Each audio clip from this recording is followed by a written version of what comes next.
Welcome back. So we back another week. Snack City Vending. We are at week 8. Ocho. Crazy, it's flying by. Dude, Starting a business, we're man. cruising. Yep. And we're having so much fun. We're out here in week 8. We kind of been slowing down as we're getting more machines and we're trying to figure things out. But Sean found out, I guess I'll let Sean speak to it about your cold emails, how you kind of just finessed finding emails. Yeah, I was just switching up the template a little bit. And so we were sending them out because our first building is doing probably like $120 a day right now or something like that. We've had it for a few weeks, some Wi-Fi issues and some machine issues, but the days that it's actually up, it's averaging about 120. And it's like student housing, 2 separate buildings. So we have a machine kind of in each building by the elevator. So I wanted to go back and target like actual high rises. We were watching some YouTube videos. Other people are doing well in them and stuff like that. So in Arizona, there's not many high rises like where we're at. It's very spread out, and so you really have to go like downtown Phoenix in order to actually find these high rises. So I picked like 6 or 8, and through emailing like other properties, they all have the same like style of their email address, right? It's this property manager at whatever the property management group.com. So you kind of just learn when you're sending a bunch of other emails, depending on what the property management group is, how their emails are structured. So I called a couple, got their emails. Other ones I just sent out emails, hoping that it was the right email address. And then within like 40 minutes, one of the property managers responded, and she's like, hey, we actually, I saw you do coffee as well. Our current coffee service sucks. We don't like it. So why don't you come by next week? And then, we can go from there and look at the machines and stuff like that. So I was able to we were able to go out yesterday on Friday, to see it and stuff. So potential play there for both vending and coffee. Yeah, that was super cool because she was saying that their coffee was not good and they used a certain provider. They use like a national brand, Yeah. which for any business out there, with small businesses, that's a pitch we've talked about in previous videos. You have service that national companies can't compete with.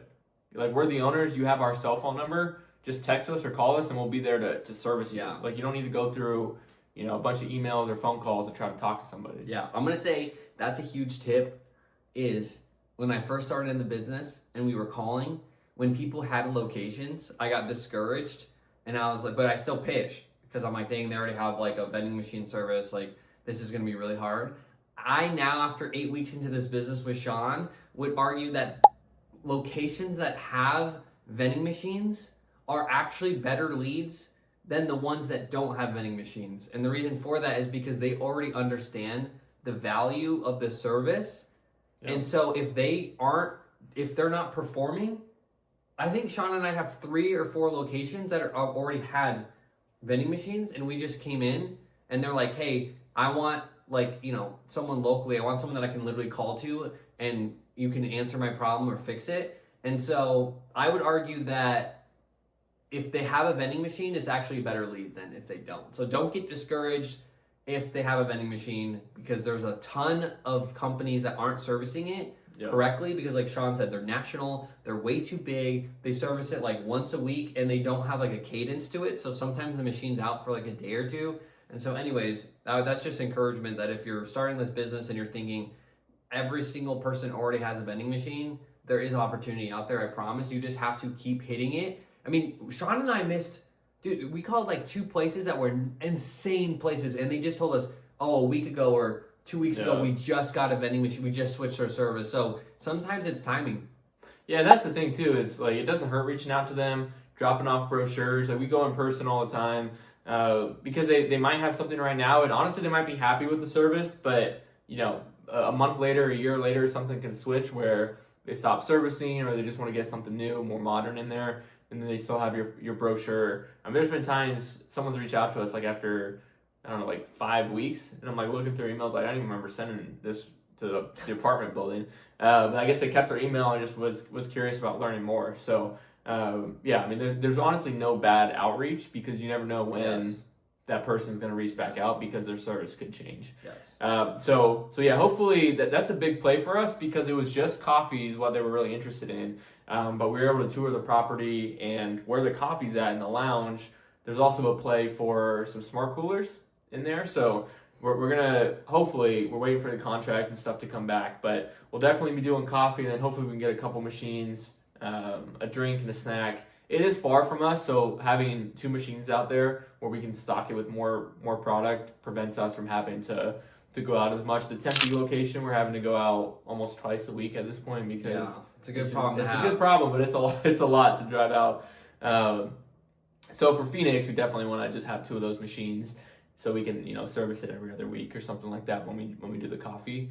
So that's a big play. Hopefully for that we land that, and then what's expected for the coffee, you think, return? Because we talked about that a little bit. Like, yeah, we should probably be getting about $1,000 a month profit on the coffee, just for for dropping off product. So coffee and water, we've talked about in other videos. This is primarily a vending business, but if you can get coffee, water, Yes. involved in those locations, then it's just monthly revenue you're bringing in. Yeah. Think about how many companies, recurring revenue that people make from monthly subscriptions. People don't cancel.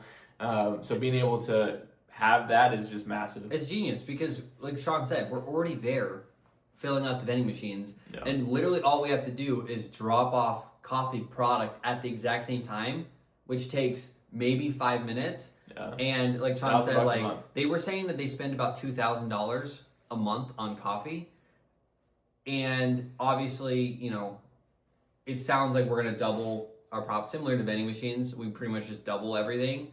And so with that math, we're making about $1,000. And then that doesn't include our machine. So that location is probably going to bring in, $2,500 profit, maybe something like that. So yeah, it's going really well.